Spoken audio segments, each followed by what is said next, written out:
Viens, peuple fidèle, et entends la nouvelle. Écoute, les anges chantent au ciel. Regarde, les bergers viennent à Bethléem. Crie de joie dans la nuit. Un enfant nous est né, un fils nous est donné. C'est Noël, Dieu s'est manifesté. C'est Noël, il vient pour nous sauver. Il vient, dans la fragilité d'un enfant, donner l'espoir à notre temps. Oui, c'est Noël, lumière dans la nuit des querelles, des angoisses, lumière dans la nuit de nos souffrances, lumière de l'enfant qui naît pour nous inviter à renaître à la vie et à l'espérance. Oui, viens, peuple fidèle, et entends la nouvelle. Chantons cette bonne nouvelle au numéro 268.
La grâce et la paix nous sont données en abondance de la part de notre Dieu, trois fois saint, le Père, le Fils et le Saint-Esprit, un seul Dieu éternellement béni, vers lequel nous nous tournons pour trouver auprès de lui force, paix et espérance. Amen.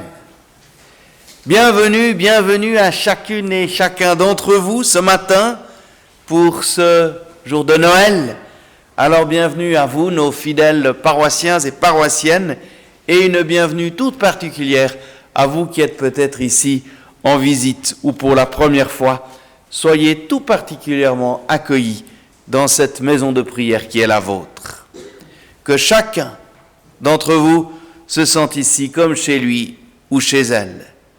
Dans cette maison où nous sommes tous venus ensemble pour nous ouvrir à la présence de Dieu, pour chercher sa parole, pour l'adorer, lui, le Dieu de tous et de tout.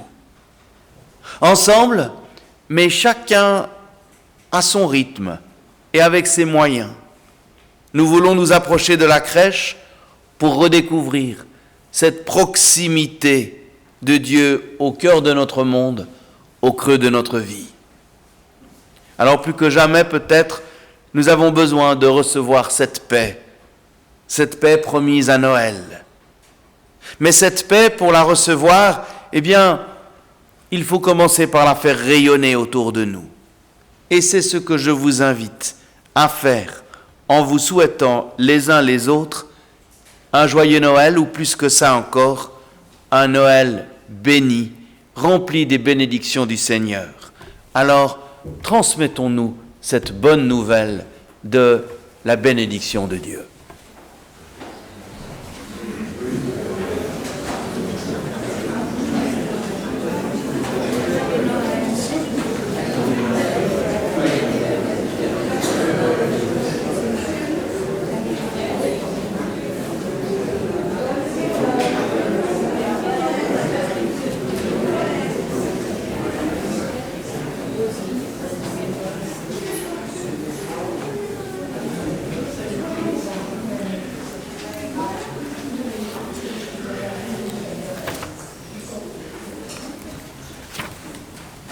Et nous poursuivons en entendant ces vieux textes, ces vieilles prophéties du prophète Ésaïe que nous avons cœur à réentendre en ce temps de Noël. Nous lisons dans Ésaïe. Cette venue du Seigneur, elle était attendue depuis longtemps, annoncée par les prophètes. Réentendons les paroles du prophète Ésaïe. Le peuple qui marchait dans les ténèbres a vu une grande lumière. Sur ceux qui habitaient le pays de l'ombre, une lumière a resplendi. Tu as fait abonder leur allégresse, tu as fait grandir leur joie. Ils se réjouissent devant toi comme on se réjouit à la moisson, comme on jubile au partage du butin. Car le joug qui pesait sur lui, le bâton à son épaule, le gourdin de son chef de corvée, tu les as brisés, comme au jour de Madian.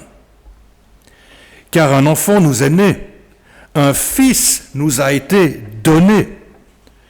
La souveraineté est sur ses épaules. On proclame son nom, merveilleux, conseiller, Dieu fort, Père à jamais, Prince de la paix.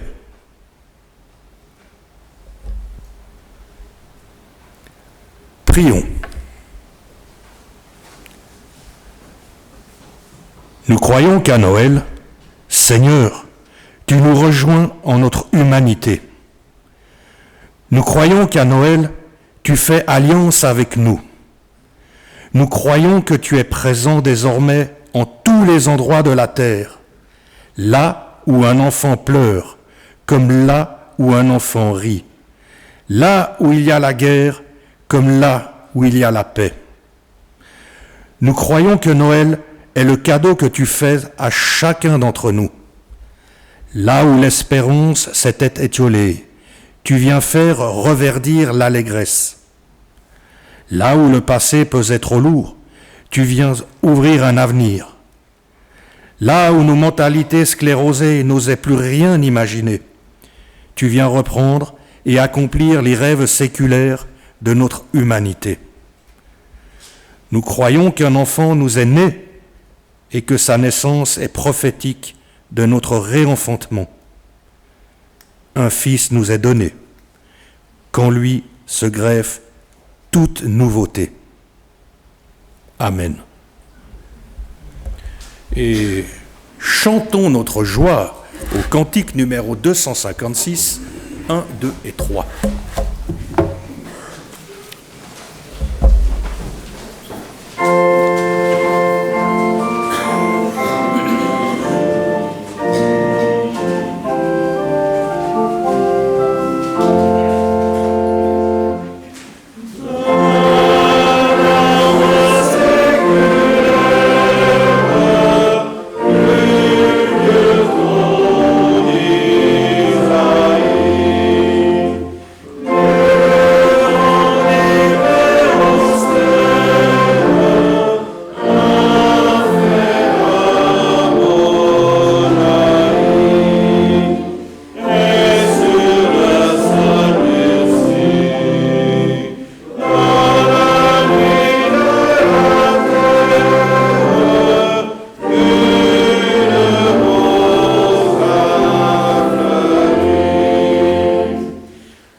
Réentendons la bonne nouvelle de Noël telle qu'elle nous l'est rapportée dans l'évangile de Jésus-Christ selon saint Luc au chapitre 2.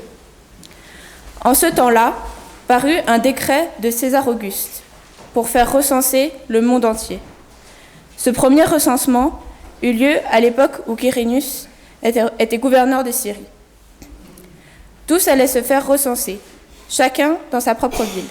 Joseph aussi monta de la ville de Nazareth en Galilée à la ville de David qui s'appelle Bethléem en Judée, parce qu'il était de la famille et de la descendance de David, pour se faire recenser avec Marie, son épouse, qui était enceinte. Or, pendant qu'ils étaient là, le jour où elle devait accoucher arriva.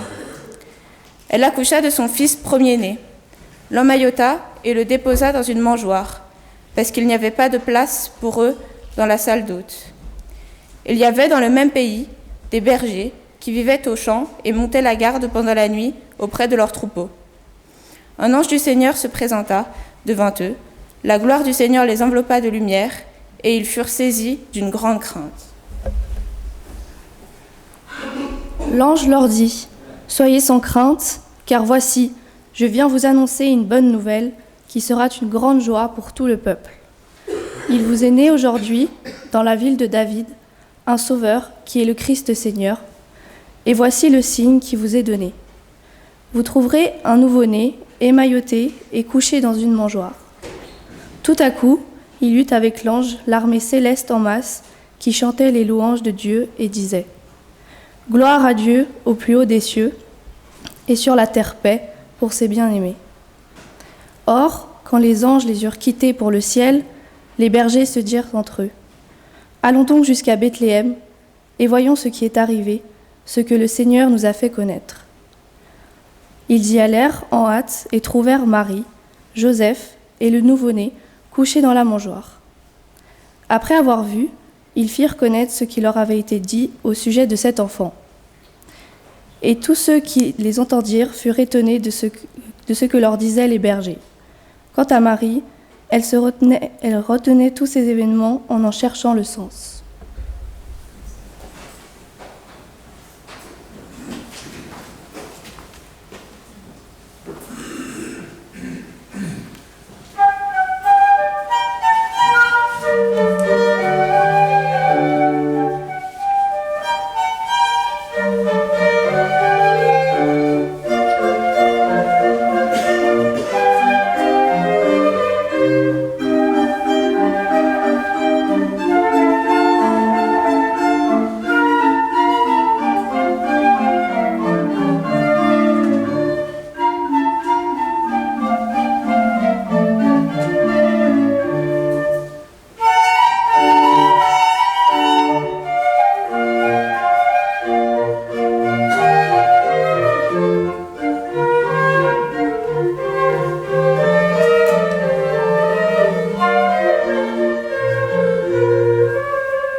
Je vous invite à la prière. Seigneur, alors que nous nous apprêtons à lire les Écritures que nos pères et mères dans la foi nous ont transmises, viens éclairer nos cœurs, nos esprits, illumine nos âmes, que ce qui est écrit ne reste pas pierre morte, mais parole d'alliance, parole à vivre et à faire vivre, parole d'amour et de vraie liberté. Amen. Ésaïe a annoncé la venue du Messie comme du prince de la paix. Alors réentendons ce matin 2 brefs passages de l'Évangile qui reprennent ce thème. Le premier, c'est Jésus qui parle à ses disciples, peu avant sa mort. C'est dans l'Évangile de Jean au chapitre 14. Il leur dit « Je vous laisse la paix, je vous donne ma paix. Ce n'est pas à la manière du monde que je vous la donne, que votre cœur cesse de se troubler et de craindre. » Et la deuxième, c'est dans la lettre aux Éphésiens, au chapitre 2 de Paul. C'est lui qui écrit « C'est lui, le Christ, en effet, qui est notre paix. De ce qui était divisé, il a fait une unité. Dans sa chair, il a détruit le mur de séparation, la haine. Il a aboli la loi et ses commandements avec leurs observances. Il a voulu ainsi, à partir du juif et du païen, créer en lui un seul homme nouveau, en établissant la paix et les réconcilier avec Dieu tous les deux en un seul corps. Au moyen de la croix, là, il a tué la haine. Il est venu annoncer la paix à vous qui étiez loin et la paix à ceux qui étaient proches. » Alors laissons résonner encore ce texte et levons-nous pour chanter au numéro 265. C'est sur le même air que le 264, mais c'est au 265.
La fête de Noël est indissociable à l'idée de la paix. Et on aimerait effectivement qu'à Noël, comme par miracle, par magie, tout conflit s'arrête, qu'il soit politique ou même familial du reste. Il y a du reste des exemples célèbres, comme ces soldats anglais et allemands dans les tranchées de la guerre de 14-18 qui, la nuit de Noël, ont fait une trêve, se sont célébrés et souhaité un joyeux Noël avant de reprendre le combat le lendemain. On aimerait que tous les combats s'arrêtent et nous en sommes loin. les bruits de bottes et de canons continuent de résonner. Et ce fut notre thème durant tout ce temps de l'Avent, comment, dans le fond, annoncer un évangile de la paix, comment garder l'espérance qui ne soit pas simplement une simple bonne parole, mais comment, entre ciel et terre, entre réalisme et espérance, prendre en compte la réalité du monde et en même temps la force de ce message de l'Évangile. Ça a été notre fil rouge durant ce temps de l'Avent, et évidemment que ce thème de la paix résonne très fortement aujourd'hui où à Bethléem, eh bien, toutes les célébrations ont été annulées. Ils ne fêtent pas Noël à Bethléem cette année. Et pourtant, c'est le message des anges qui est adressé aux bergers en cette nuit pas comme les autres. Gloire à Dieu au plus haut des cieux et paix sur la terre pour ses bien-aimés. Mais quel sens ce message peut-il avoir dans un monde constamment aux proies au tourment de la guerre? Le nom même de Jérusalem veut dire ville de paix.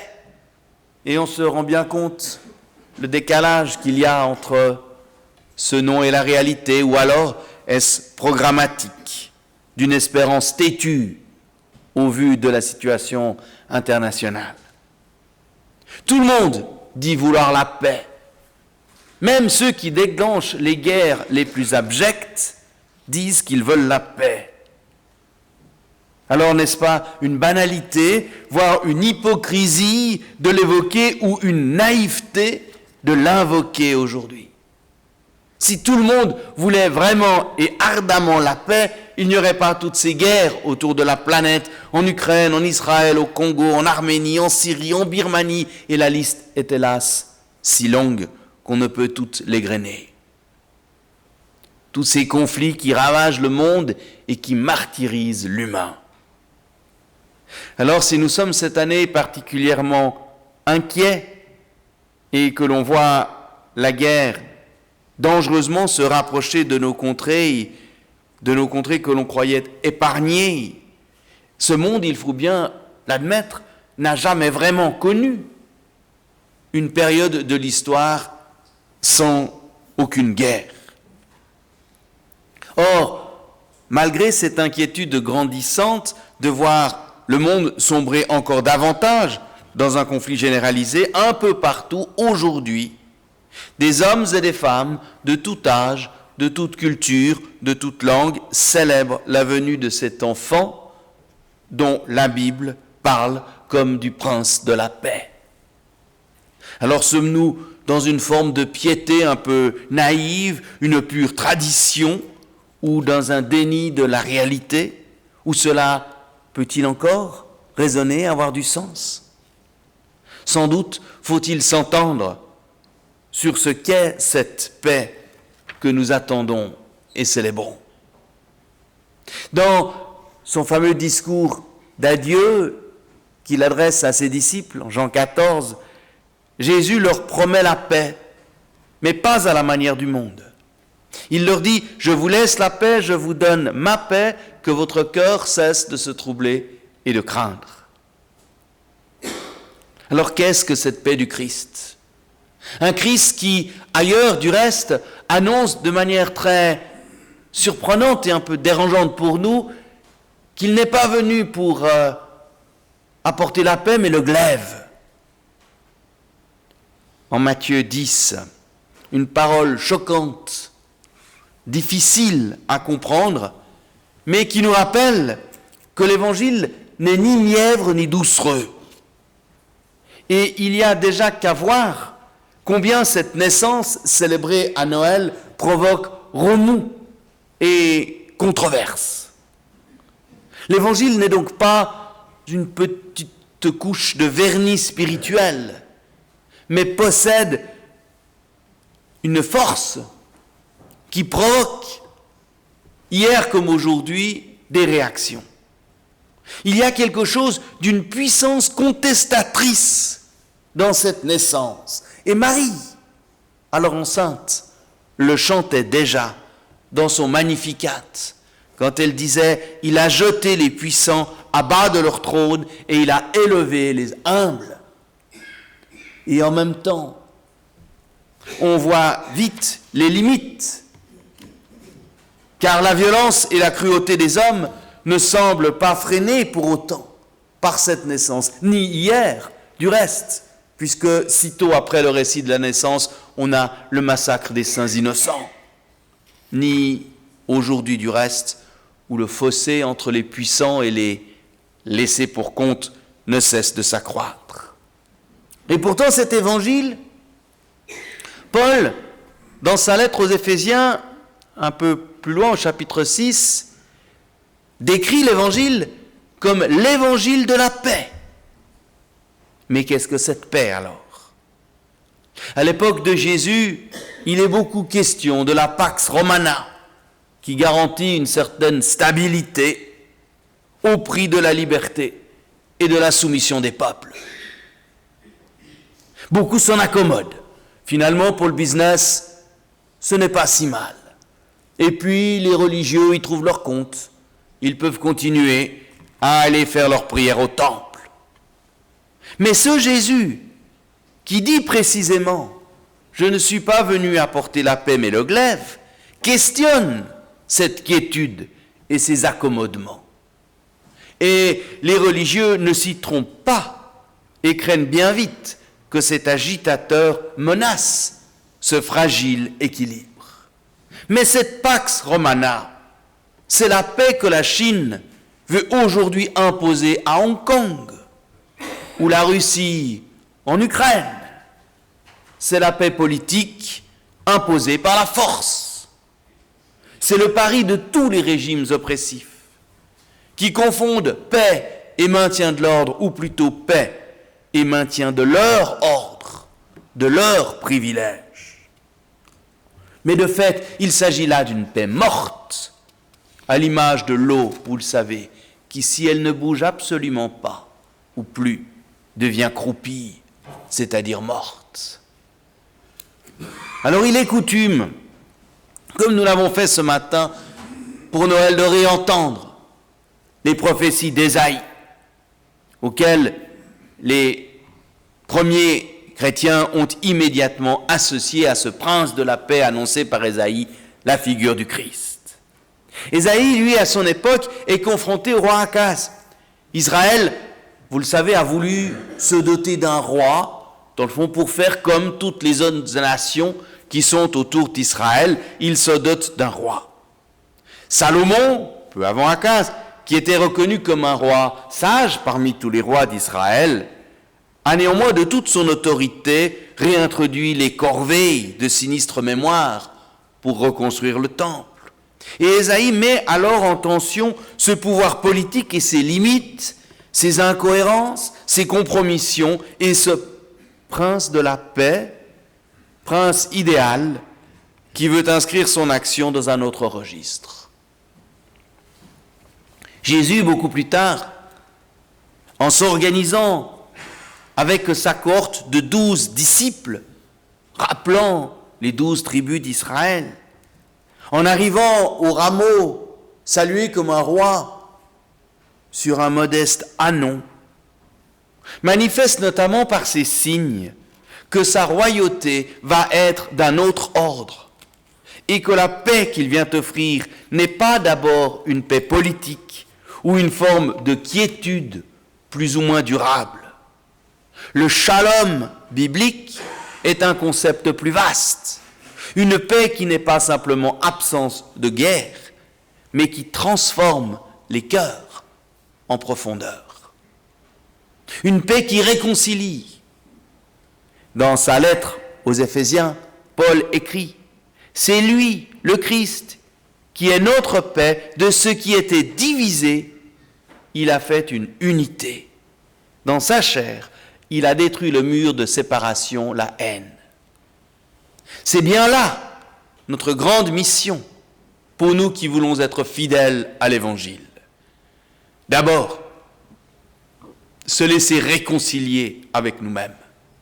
avec Dieu et avec notre prochain, pour devenir à notre tour, comme Paul le dira aux Corinthiens, des ambassadeurs de la réconciliation. C'est là notre mission et notre espérance, car cette paix nous est en même temps donnée qu'elle nous est promise. Elle est à l'œuvre aujourd'hui comme une puissante agente de réconciliation. Mais nous sentons bien aussi que cette paix donnée n'est que prémisse de la paix promise dont nous ne pourrons vraiment jouir que dans le royaume. Cette paix que Dieu offre n'est pas un cadeau prêt à l'emploi tout emballé. La paix est un chantier permanent. À la différence de la paix morte, cette paix, elle, est vivante, car elle respecte notre liberté. Mais elle exige de nous autant de l'attendre que de la faire advenir. Et c'est là tout le paradoxe. Cette paix qui unifie et réconcilie n'est pas à confondre avec la recherche d'une joyeuse uniformité ou tranquillité. Elle offre, au contraire, l'espoir de vivre réconcilié malgré les différences. Et les premiers chrétiens ont très vite compris à la fois la force extraordinaire de cette paix qui leur permettait de réunir en une seule communauté des personnes d'horizons, de cultures, de religions, de classes sociales si différents. C'était totalement nouveau et subversif. Et combien en même temps cette tâche était difficile. Il n'y a qu'à lire les épîtres de Paul ou les récits du livre des Actes des Apôtres pour voir combien les premières communautés, aux prises avec cette dure réalité, se battent pour à la fois faire advenir cette paix, et ils en voient bien la difficulté. Toujours fragile, cette paix, dépendante de chaque bonne volonté. Elle doit perpétuellement être remise sur le métier. Et c'est pourquoi l'Évangile nous invite toujours à la vigilance, même ici en Suisse, où nous pouvons pourtant jouir d'une grande paix politique. Cette paix demeure fragile. Comme l'a si bien compris du reste saint François dans sa magnifique et célèbre prière, où il nous invite à la suite de l'Évangile à devenir des artisans et des artisanes de paix.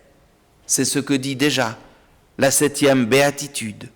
Heureux ceux qui font œuvre de paix, ils seront appelés fils, filles de Dieu. Alors la mauvaise nouvelle, c'est que devenir artisan de paix est un art extrêmement difficile et que cette paix n'est jamais gagnée de façon définitive. Mais la bonne nouvelle, c'est que nous ne sommes en rien impuissants.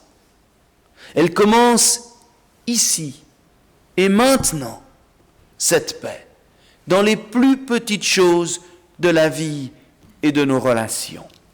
Elle n'a rien de naïf, au contraire, elle est d'une grande exigence.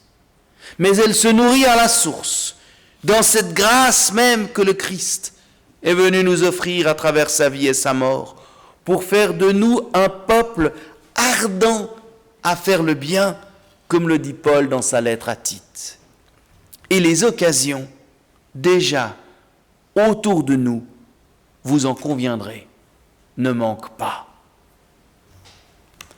Et ce qui est étonnant avec cette paix, c'est qu'il ne faut pas commencer par essayer d'en faire des provisions pour pouvoir ensuite en distribuer autour de nous.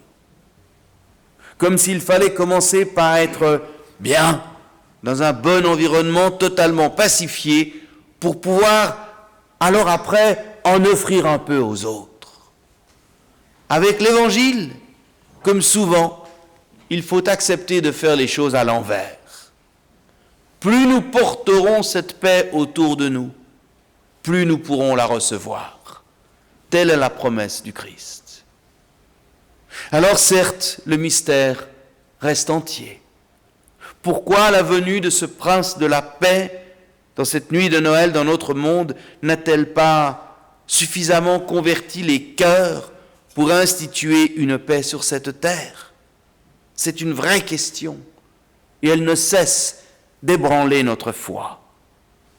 En ce sens, Noël demeure un mystère, mais en même temps, Noël est aussi à vivre comme une occasion précieuse de repenser notre relation à Dieu pour recevoir de ce Dieu d'amour venu nous rejoindre au plus profond et au plus fragile de notre humanité, cette paix qui touche les cœurs. Noël est l'occasion non seulement de bien décorer le sapin dans notre salon, sa beauté et sa lumière font un bien fou, mais surtout de décorer nos cœurs de sentiments positifs. Il ne s'agit pas d'opérer simplement une trêve, ni de croire au rêve de Noël, qui par magie efface tous les conflits, non, ni trêve, ni rêve, mais l'espoir chevillé au cœur que cette paix nous est offerte, la paix du Christ, et qu'il est de notre responsabilité de commencer ici et maintenant, juste là, à œuvrer comme des artisans et des artisanes de paix.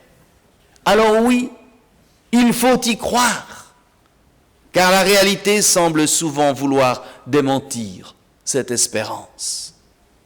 Le monde est souvent si désespérant. La tâche est immense, et je ne peux pas, par mes seules forces, espérer apporter la paix dans le monde et résoudre tous les conflits.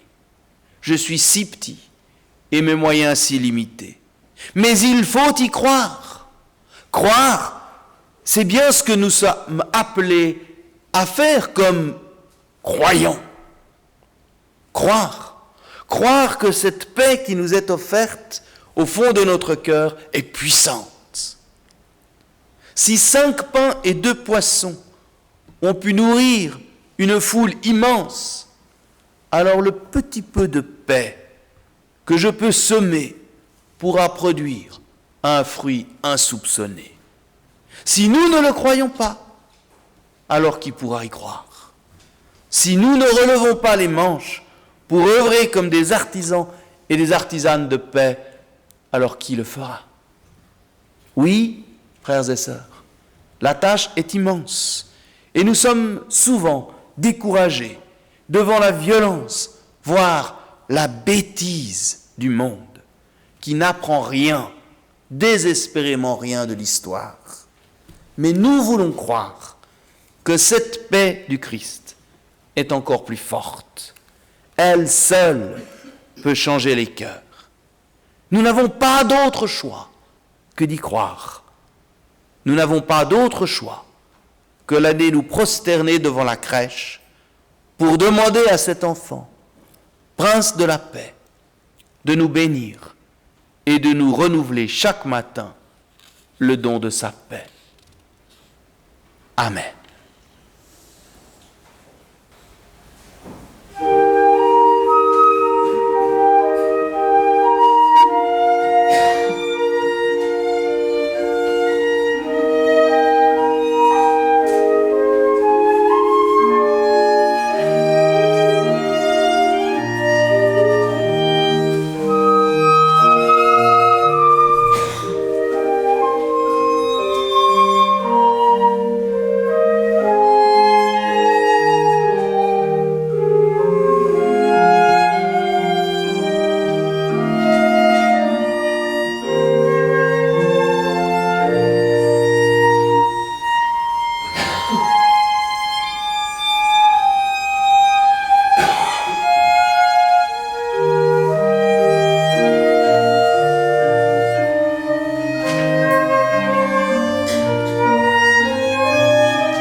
J'ai demandé à l'âne de me donner la force de porter mes soucis et les inquiétudes de mes amis qui pèsent sur mes épaules.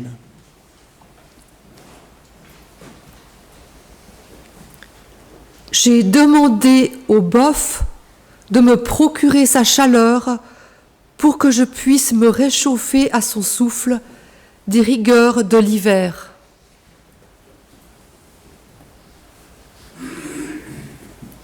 J'ai demandé au mouton de ne pas être un mouton de panurge qui suit bêtement le troupeau, mais un mouton qui se méfie du faux berger, de l'imposteur et du facteur de fausses nouvelles. J'ai demandé au berger de m'apprendre à lire dans la nuit le message des étoiles qui m'indique comment garder le cap de l'espérance. J'ai demandé à Joseph de me garder d'éclater en colère quand les choses ne vont pas dans mon sens. J'ai demandé à Marie de me pourvoir de courage, qu'elle m'instruise de sa sagesse et nourrisse ma confiance quand je ne comprends pas ce qui m'arrive.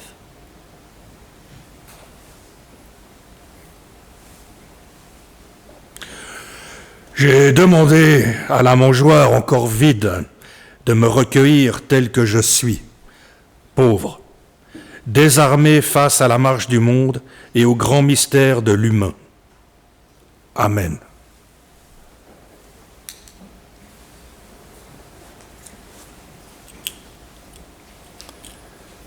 Le Seigneur Jésus, dans la nuit où il fut livré, prit du pain, et après avoir rendu grâce, il le rompit et le donna à ses disciples en disant : « Prenez, mangez, ceci est mon corps donné pour vous, faites cela en mémoire de moi. » De même, après le repas, Jésus prit la coupe, et après avoir rendu grâce, il la leur donna en disant : « Buvez-en tous, ceci est mon sang, le sang de l'alliance, versé pour la multitude et pour le pardon des péchés.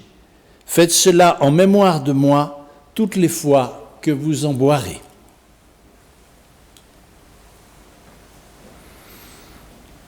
À chaque Noël, l'invitation se répète : réjouissez-vous. Mais il est parfois difficile d'entendre ces mots. Comment la joie pourrait-elle nous parcourir de sa danse alors que dans tant de lieux ce Noël est empreint de violence, d'angoisse, de guerre, et que pour beaucoup de laissés de côté, il n'y a rien pour festoyer. Alors oui, réjouissez-vous, mais non pas comme une joie à déguster soigneusement chez soi. Réjouissez-vous est une insistante demande pour un urgent travail à réaliser. Mettez au monde de quoi réjouir nos frères et sœurs en humanité, du pain à manger, de l'espoir à savourer, de la paix à développer, un évangile à porter. Réjouissez-vous est un appel à laisser sourdre la joie qui naît lorsqu'à l'image de celui qui naît à travers le ventre de Marie, on se mêle intensément à l'œuvre commune entreprise pour faire naître le bonheur sur la terre humaine.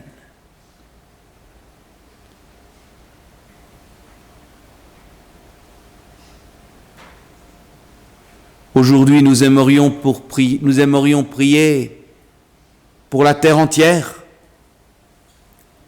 égrener une liste presque sans fin de noms de personnes qui nous sont chères, qui vivent ou dans la peine, le deuil, la solitude, la maladie. Nous aimerions égrener une liste presque sans fin de lieux, de pays, de communautés qui doivent affronter ce Noël dans une situation de tension, de violence, de peine. Alors les mots nous manquent, Seigneur. et toutes nos prières, nous ne pouvons que les réunir dans celles que ton Fils nous a enseignées et qui, mieux que nos mots, peut dire à la fois notre espérance et notre confiance. Notre Père, qui es aux cieux, que ton nom soit sanctifié, que ton règne vienne, que ta volonté soit faite sur la terre comme au ciel. Donne-nous aujourd'hui notre pain de ce jour. Pardonne-nous nos offenses, comme nous pardonnons aussi à ceux qui nous ont offensés, et ne nous laisse pas entrer en tentation, mais délivre-nous du mal, car c'est à toi qu'appartiennent le règne, la puissance et la gloire, à siècle des siècles. Amen. Et je vous invite à chanter au cantique 257, les strophes 1 et 3.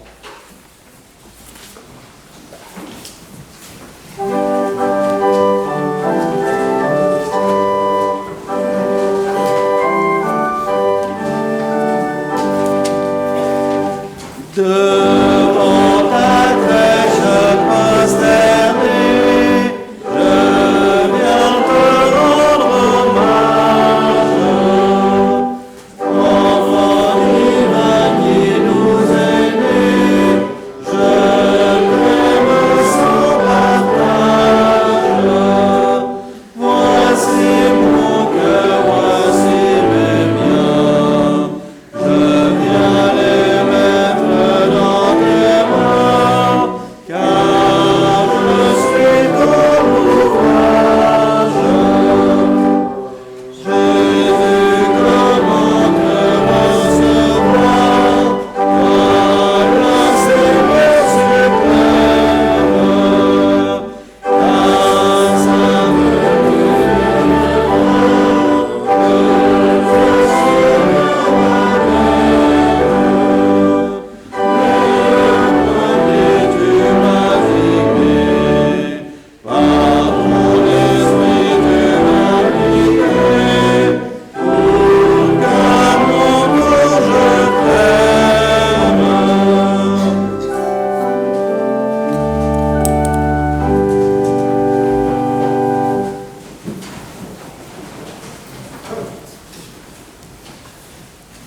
Ce pain que nous rompons est la communion au corps de Jésus-Christ qui a été rompu pour nous.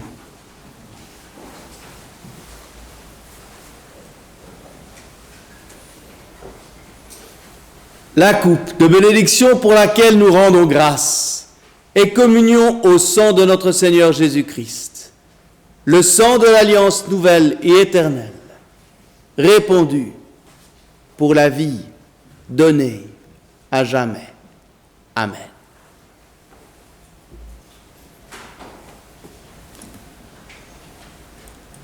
Seigneur, en ce jour de Noël, l'humanité entière est conduite à l'image des bergers à la crèche. Donne-nous maintenant la grâce d'aller plus loin encore, en te découvrant naissant au fond de notre cœur. Oui, que ton esprit souffle sur nous, qu'il nous donne maintenant de communier au plus intime de notre vie, au corps et au sang du Seigneur, le Christ vivant, et de pouvoir ainsi sentir la réalité de ta présence dans notre vie jour après jour. Amen.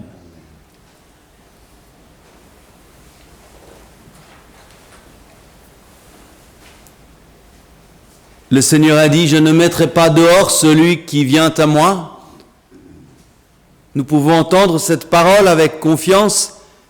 Elle nous permet, malgré notre foi parfois chancelante, nos incohérences, nos fragilités, d'avancer vers cette table en toute confiance, en sachant que nous pouvons toujours revenir vers le Père qui nous aime, que toujours il nous accueillera les bras ouverts. C'est ainsi que nous pouvons tous nous approcher de cette table. Nous avons préparé la table, mais c'est le Seigneur qui la préside. Nous sommes tous invités au festin de la vie, d'où que nous venions, quels que soient nos parcours de vie ou de foi, nous sommes les invités au repas du Seigneur. Nous communierons en vous offrant un morceau de pain, puis nous vous tendrons les plateaux dans lesquels il y a en rouge du jus de raisin, en blanc du vin. Vous prendrez le pain, puis le verre que vous reposerez après sur un plateau qui vous sera tendu. Pierre-Édouard vous conduira pour que nous communions travée après travée. Il vous indiquera le moment de vous lever si vous le souhaitez. Si vous souhaitez rester dans les bancs, vous restez simplement dans les bancs. Venez, car tout est prêt. Recueillons-nous dans la prière. Seigneur, nous te louons et nous te bénissons pour cet enfant né au bout de tant d'annonces et de tant d'attentes.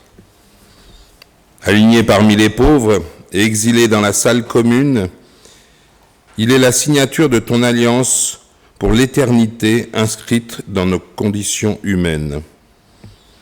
Silencieux, endormi sur la paille des tables, dépouillé et livré sans défense au pouvoir des siens. Cet enfant est ta puissante parole, préparant sa course jusqu'aux extrémités de la terre. Cet enfant, anonyme sur une terre étrangère, fruit dans la corbeille prêt pour être donné, habitant dans la nuit avant d'offrir à tous ta lumière, cet enfant est ton amour, d'âge en âge, remis entre nos mains humaines. Et pour cela, nous te louons et nous te bénissons à jamais. Amen.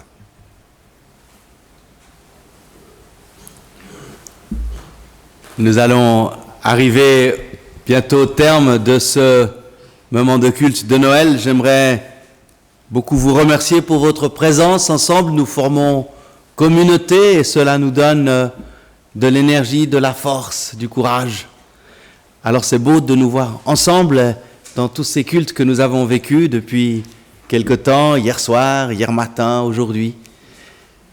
Si vous êtes ici pour la première fois ou de passage, n'hésitez pas à vous manifester, vous faire connaître, et puis prenez les informations concernant la vie de notre communauté. Il y en a à disposition sur les tables et les présentoirs, notamment le journal de paroisse et la feuille du mois qui vous donne tous les renseignements. Tout à l'heure, vous serez attendu, si vous n'êtes pas trop vite attendu autour d'une dinde ou de chapon ou que sais-je, pour prolonger un moment avec un vin chaud que Daniel, qui a si bien préparé notre lieu de culte, a préparé pour nous. Un vin chaud à la sortie, alors profitons pour rester encore un instant ensemble. Il y a également la prédication qui est toujours disponible. Vous la trouvez sur papier, vous la trouverez également d'ici quelques jours sur notre site. Et puis, il y a aussi des cartes de vœux de la paroisse, si vous ne les avez pas encore reçues. Il y en a à disposition que nous ferons un plaisir de vous offrir. Dimanche prochain, ce sera le 31, si j'ai bien calculé. Et le 31 décembre, nous aurons aussi un certain nombre de cultes, le matin à la cathédrale, et puis une veillée aussi au Temple des Eaux Vives, pour bien passer le cap de la nouvelle année ensemble. Alors n'hésitez pas à vous joindre à nous lors de cette veillée au Temple des Eaux Vives. Et puis nous commencerons bien l'année, le 7 janvier, par un petit déjeuner, parce qu'il faut bien commencer les choses de l'année, puisque ce sera la fête de l'Épiphanie. Alors là, nous aurons à la fois un avant-culte et un après-culte, mais lors de l'avant-culte, ce sera un petit déjeuner, et nous verrons qui sera le roi ou la reine de la journée. Alors venez commencer le culte avec nous à Malagnou le 7 janvier par un bon petit déjeuner autour des couronnes des rois et des reines. Nous allons chanter un dernier cantique, et il faut bien chanter les anges dans nos campagnes, sinon ce ne serait pas vraiment Noël. Alors nous allons chanter les anges dans nos campagnes, vous le trouvez sur le feuillet. C'est pendant ce chant que l'offrande pour la vie de notre communauté est recueillie. Merci d'avance pour votre générosité.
Recevez de la part de Dieu sa bénédiction. Que l'amour de Dieu notre Père, la grâce qui a été manifestée en Jésus-Christ et la communion du Saint-Esprit soient avec chacun et chacune d'entre vous. Allez dans la paix imprenable de Noël. Amen.